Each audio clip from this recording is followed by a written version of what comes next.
नमस्कार, खबरां दे इस बुलेटिन च तुहाडा स्वागत है। मैं हां तुहानूं पहला पेश नहीं चोणवीआं खबरां। प्रधानमंत्री नरेंद्र मोदी अज भारत आस्ट्रेलिया शिखर सम्मेलन विच वर्चुअली भाग लैणगे। देश विच कोविड टीकाकरण बारे माहिरां दे समूह ने कोविशील्ड वैक्सीन दी दूजी खुराक 8 ਤੋਂ 16 हफ्तिਆਂ बाद देण दी सिफारिश कीती। पंजाब तो राज सभा लई चुणे जाण लई 5 संसद मैंबरां लई नामजदगियां दाखल करन दा अज आखिरी दिन। आप दे कन्वीनर अरविंद केजरीवाल वल्लों पंजाब विधानकारां नाल वर्चुअल बैठक। मुख मंत्री भगवंत मान ने विधानकारां नूं सूबे नूं मुड़ खुशहाली दी राह उत्ते ले जाण लई यतन करन दी अपील कीती।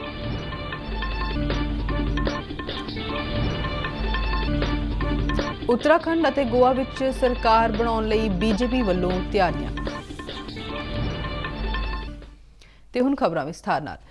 प्रधानमंत्री नरेंद्र मोदी ਅਤੇ ਉਨ੍ਹਾਂ ਦੇ ਆਸਟ੍ਰੇਲੀਆਈ ਹਮਰੁਤਬਾ ਸਕਾਟ ਮੌਰਿਸਨ ਅੱਜ ਦੂਜੇ ਭਾਰਤ ਆਸਟ੍ਰੇਲੀਆ ਵਰਚੁਅਲ ਸੰਮੇਲਨ ਵਿੱਚ ਭਾਗ ਲੈਣਗੇ।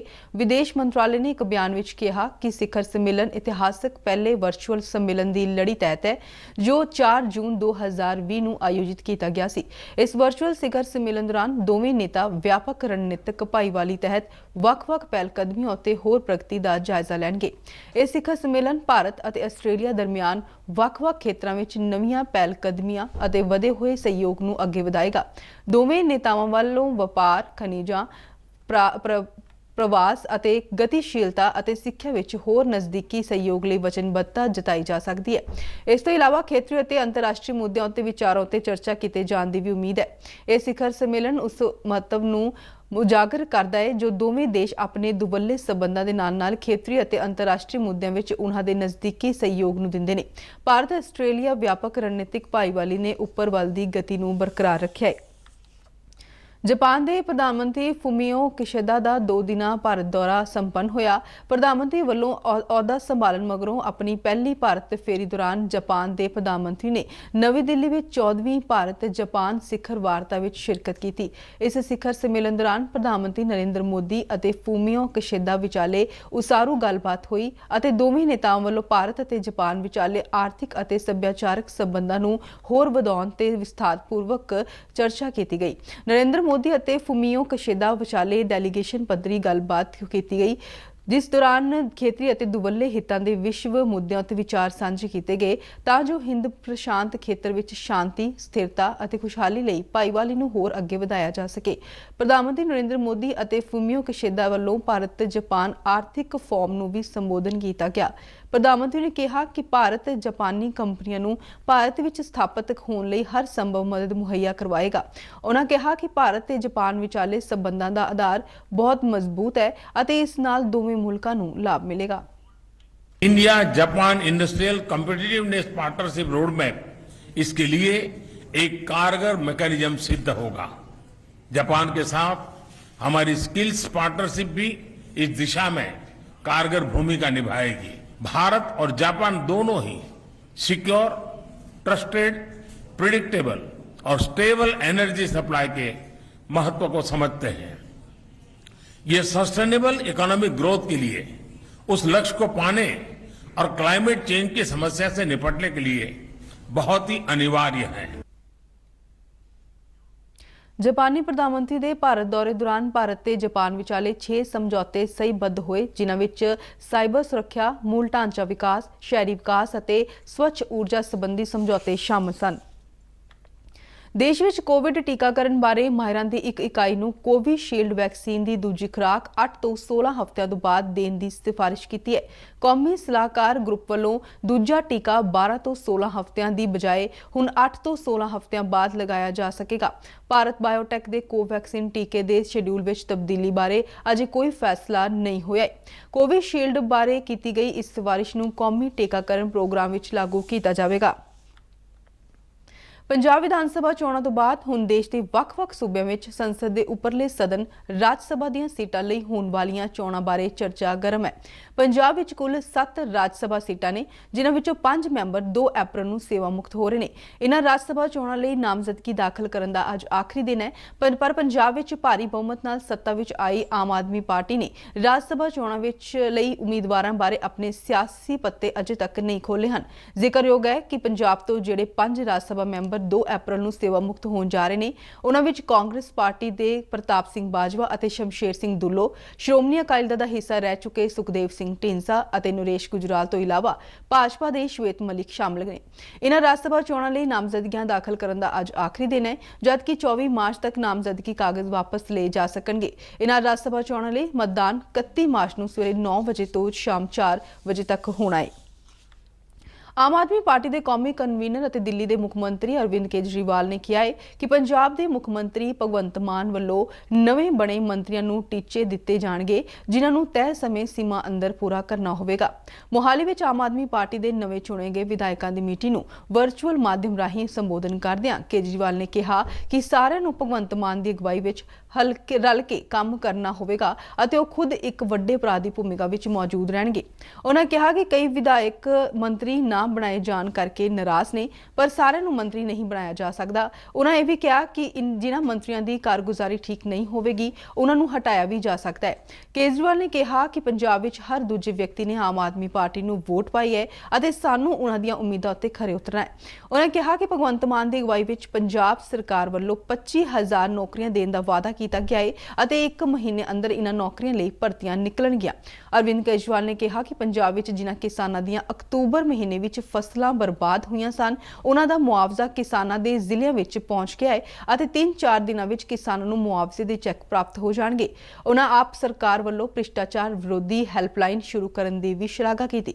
ਮੀਟਿੰਗ ਦੌਰਾਨ ਬੋਲਦਿਆਂ ਮੁੱਖ ਮੰਤਰੀ ਭਗਵੰਤ ਮਾਨ ਨੇ ਸਾਰੇ ਹੀ ਵਿਧਾਇਕਾਂ ਨੂੰ ਨਿਮਰਤਾ ਨਾਲ ਲੋਕਾਂ ਦੀ ਸੇਵਾ ਕਰਨ ਦੀ ਅਪੀਲ ਕਰਦਿਆਂ ਕਿਸੇ ਵੀ ਗਲਤ ਕੰਮ ਤੋਂ ਬਚਣ ਦੀ ਨਸੀਹਤ ਦਿੱਤੀ। ਉਹਨਾਂ ਕਿਹਾ ਕਿ ਪੰਜਾਬ ਨੂੰ ਮੁੜ ਤੋਂ ਖੁਸ਼ਹਾਲੀ ਦੀ ਰਾਹ ਉੱਤੇ ਲੈ ਕੇ ਜਾਣਾ ਹੈ।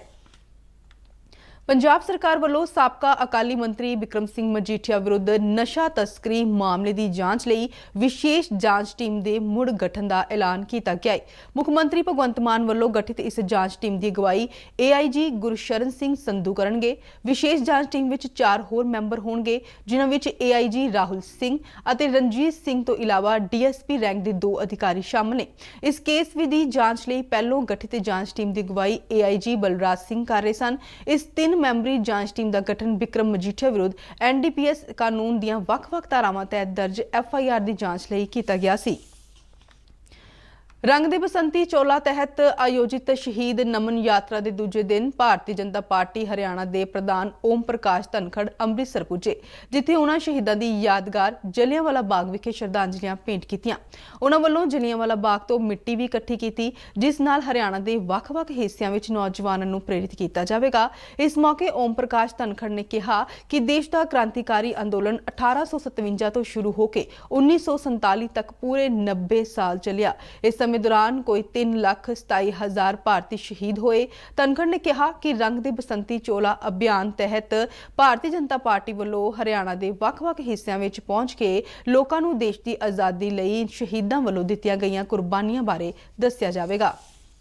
इस 75वें साल में उन सभी ज्ञात और अज्ञात वीरों को नमन करने के लिए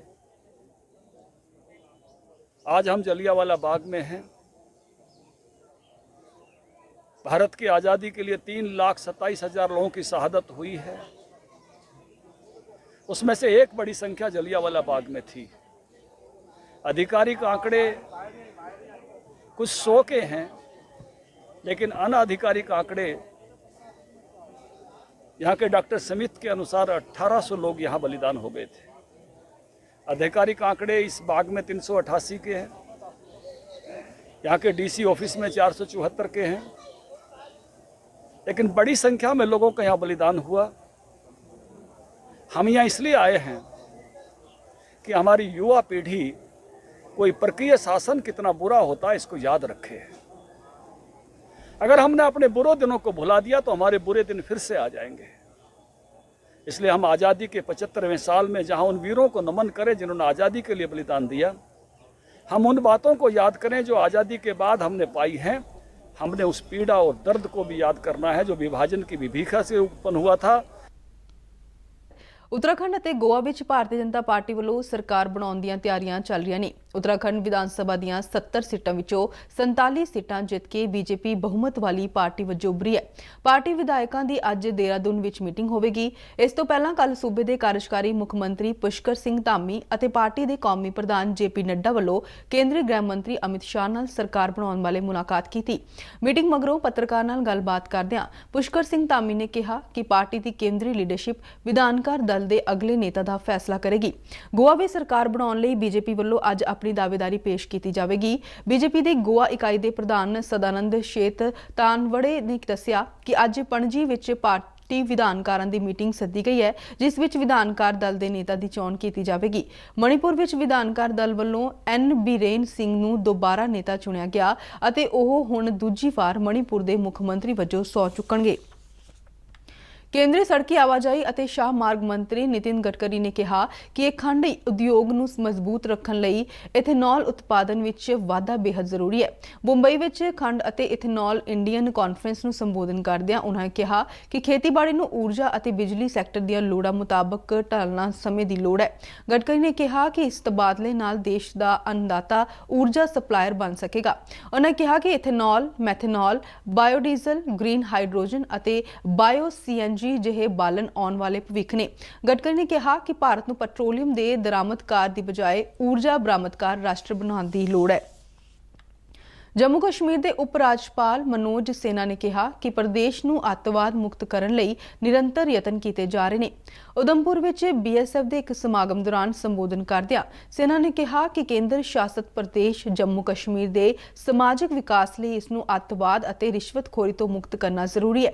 ਉਹਨਾਂ ਨੇ ਕਿਹਾ ਕਿ ਪ੍ਰਦੇਸ਼ ਦਾ ਪ੍ਰਸ਼ਾਸਨ ਇਸ ਦਿਸ਼ਾ ਵੱਲ ਢੁਕਵੇਂ ਕਦਮ ਚੁੱਕ ਰਿਹਾ ਹੈ। ਅੱਤਵਾਦ ਦੀ ਰੋਕਥਾਮ ਲਈ ਸੁਰੱਖਿਆ ਬਲਾਂ ਦੇ ਯੋਗਦਾਨ ਦੀ ਸ਼ਲਾਘਾ ਕਰਦਿਆਂ ਉਪ ਰਾਜਪਾਲ ਨੇ ਕਿਹਾ ਕਿ ਸਰਹੱਦ ਪਾਰੋਂ ਘੁਸਪੈਠ, ਹਥਿਆਰਾਂ ਅਤੇ ਨਸ਼ਿਆਂ ਦੀ ਤਸਕਰੀ ਰੋਕਣ ਲਈ ਜਵਾਨਾਂ ਨੇ ਰਾਸ਼ਟਰ ਸੇਵਾ ਦੀ ਬਿਹਤਰੀਨ ਉਦਾਹਰਣ ਪੇਸ਼ ਕੀਤੀ ਹੈ। ਇਜ਼ਰਾਈਲੀ ਪ੍ਰਧਾਨ ਮੰਤਰੀ ਨਫਤਾਲੀ ਬੈਨਟ 2 ਅਪ੍ਰੈਲ ਨੂੰ ਭਾਰਤ ਦਾ ਦੌਰਾ ਕਰਨਗੇ। ਬੈਨਟ ਨੇ ਕਿਹਾ ਹੈ ਕਿ ਉਹ ਦੋਹਾਂ ਦੇਸ਼ਾਂ ਵਿਚਾਲੇ ਕੂਟਨੀਤਕ ਸਬੰਧਾਂ ਦੀ ਸਥਾਪਨਾ ਦੀ 30ਵੀਂ ਵਰ੍ਹੇਗੰਢ ਮੌਕੇ ਭਾਰਤ ਦੀ ਫੇਰੀ ਉੱਤੇ ਆਉਣਗੇ। ਇਜ਼ਰਾਈਲੀ ਪ੍ਰਧਾਨ ਮੰਤਰੀ ਦੇ ਭਾਰਤ ਦੌਰੇ ਦਾ ਮੰਤਵ ਨਵੀਨਤਾ ਅਤੇ ਤਕਨਾਲੋਜੀ, ਸੁਰੱਖਿਆ ਅਤੇ ਸਾਈਬਰ, ਖੇਤੀਬਾੜੀ ਅਤੇ ਜਲਵਾਯੂ ਜਿਹੇ ਖੇਤਰਾਂ ਵਿੱਚ ਦੋਹਾਂ ਦੇਸ਼ਾਂ ਦਰਮਿਆਨ ਸਹਿਯੋਗ ਨੂੰ ਹੋਰ ਮਜ਼ਬੂਤ ਕਰਨਾ ਹੈ। ਨਫਤਾਲੀ ਬੈਨਟ ਨੇ ਭਾਰਤ ਦੀ ਆਪਣੀ ਪਹਿਲੀ ਅਧਿਕਾਰਤ ਯਾਤਰਾ ਨੂੰ ਲੈ ਕੇ ਉਤਸੁਕਤਾ ਜਤਾਈ ਹੈ ਅਤੇ ਭਵਿੱਖ ਵਿੱਚ ਦੋਹਾਂ ਦੇਸ਼ਾਂ ਦੇ ਸੰਬੰਧਾਂ ਨੂੰ ਮਜ਼ਬੂਤ ਕਰਨ ਤੇ ਵੀ ਹਾਮੀ ਭਰੀ। ਨੀਤੀ ਆਯੋਗ ਅੱਜ ਵੂਮਨ ਟਰਾਂਸਫਾਰਮਿੰਗ ਇੰਡੀਆ ਪੁਰਸਕਾਰਾਂ ਦੇ 5ਵੇਂ ਐਡੀਸ਼ਨ ਦਾ ਆਯੋਜਨ ਕਰੇਗਾ। ਆਯੋਗ ਅਨੁਸਾਰ 5ਵੇਂ ਐਡੀਸ਼ਨ ਵਿੱਚ 75 ਔਰਤਾਂ ਨੂੰ ਸਨਮਾਨਿਤ ਕੀਤਾ ਜਾਵੇਗਾ। ਆਯੋਗ ਨੇ ਕਿਹਾ ਕਿ ਭਾਰਤ ਦੀ ਆਜ਼ਾਦੀ ਦੇ 75 ਸਾਲ ਦੇ ਜਸ਼ਨਾਂ ਤਹਿਤ ਆਜ਼ਾਦੀ ਕਾ ਅੰਮ੍ਰਿਤ ਮਹੋਤਸਵ ਦੇ ਹਿੱਸੇ ਵਜੋਂ ਸਸ਼ਕਤ ਔਰ ਸਮਰੱਥ ਭਾਰਤ ਲਈ ਉਨ੍ਹਾਂ ਦੇ ਯੋਗਦਾਨ ਨੂੰ ਮਾਨਤਾ ਦੇਣ ਲਈ 75 ਮਹਿਲਾ ਪ੍ਰਾਪਤੀਆਂ ਨੂੰ ਪੁਰਸਕਾਰ ਦਿੱਤੇ ਜਾਣਗੇ। ਆਯੋਗ ਮੁਤਾਬਕ ਇਹ ਪੁਰਸਕਾਰ ਪੁਡੂਚੇਰੀ ਦੀ ਸਾਬਕਾ ਉਪ ਰਾਜਪਾਲ ਕਿਰਨ ਬੇਦੀ, ਸੰਯੁਕਤ ਰਾਸ਼ਟਰ ਦੀ ਸਾਬਕਾ ਸਹਾਇਕ ਸਕੱਤਰ ਜਨਰਲ ਲక్ష్ਮੀਪੁਰੀ, ਭਾਰਤੀ ਸਟੇਟ ਬੈਂਕ ਦੀ ਸਾਬਕਾ ਚੇਅਰਪਰਸਨ ਅਰੁੰਧਤੀ ਭੱਟਾਚਾਰੀਆ ਵੱਲੋਂ ਦਿੱਤੇ ਜਾਣਗੇ। ਨੀਤੀ ਆਯੋਗ ਦੇ ਸੀਈਓ ਅਮਿਤਾਭ ਕਾਂਤ ਅਤੇ ਗਾਇਕ ਕੈਲਾਸ਼ ਖੇਰ ਸਮੇਤ ਆਯੋਗ ਦੇ ਸੀਨੀਅਰ ਅਧਿਕਾਰੀ ਸਮਾਗਮ ਵਿੱਚ ਮੌਜੂਦ ਰਹਿਣਗੇ। ਵੂਮਨ ਟਰਾਂਸਫਾਰਮਿੰਗ ਇੰਡੀਆ ਪੁਰਸਕਾਰ ਭਾਰਤ ਦੀਆਂ ਮਹਿਲਾ ਨੇਤਾਵਾਂ ਵੱਲੋਂ ਤਬਦੀਲੀ ਲਈ ਕੀਤੇ ਗਏ ਸ਼ਲਾਘਾਯੋਗ ਅਤੇ ਜ਼ਿਮਨੀ ਪੱਧਰ ਦੇ ਯਤਨਾਂ ਨੂੰ ਉਜਾਗਰ ਕਰਨ ਲਈ ਨੀਤੀ ਆਯੋਗ ਦੀ ਇਹ ਸਾਲਾਨਾ ਪਹਿਲਕਦਮੀ ਹੈ। ਸਰਕਾਰੀ ਤੇਲ ਕੰਪਨੀਆਂ ਵੱਲੋਂ ਥੋਕ ਖਰੀਦਦਾਰਾਂ ਸਪਲਾਈ ਕੀਤੇ ਜਾਣ ਵਾਲੇ ਡੀਜ਼ਲ ਦੀ ਕੀਮਤ ਵਿੱਚ 25 ਰੁਪਏ ਫੀ ਲੀਟਰ ਦਾ ਵਾਧਾ ਕੀਤਾ ਗਿਆ ਹੈ। ਕੱਚੇ ਤੇਲ ਦੇ ਕੌਮਾਂਤਰੀ ਕਾਰੋਬਾਰ ਵਿੱਚ ਤੇਲ ਦੀਆਂ ਕੀਮਤਾਂ 40% ਵਧੀਆਂ ਨੇ। ਹਾਲਾਂਕਿ ਪੈਟਰੋਲ ਪੰਪਾਂ ਤੇ ਡੀਜ਼ਲ ਦੀ ਕੀਮਤ ਪਹਿਲਾਂ ਵਾਲੀ ਹੀ ਰਹੇਗੀ। ਇਸ ਦੇ ਨਾਲ ਹੀ ਖਬਰਾਂ ਦਾ ਬੁਲੇਟਿਨ ਖਤਮ ਹੁੰਦਾ ਹੈ। ਮੈਂ ਮਾਸਕ ਲਗਾ ਕੇ ਸਟੂਡੀਓ ਤੋਂ ਬਾਹਰ ਜਾ ਰਹੀ ਹਾਂ। ਬਾਹਰ ਜਾਣ ਵੇਲੇ ਤੁਸੀਂ ਵੀ ਮਾਸਕ ਜ਼ਰੂਰ ਲਗਾਓ। ਆਗਿਆ ਦਿਓ। ਨਮਸਕਾਰ।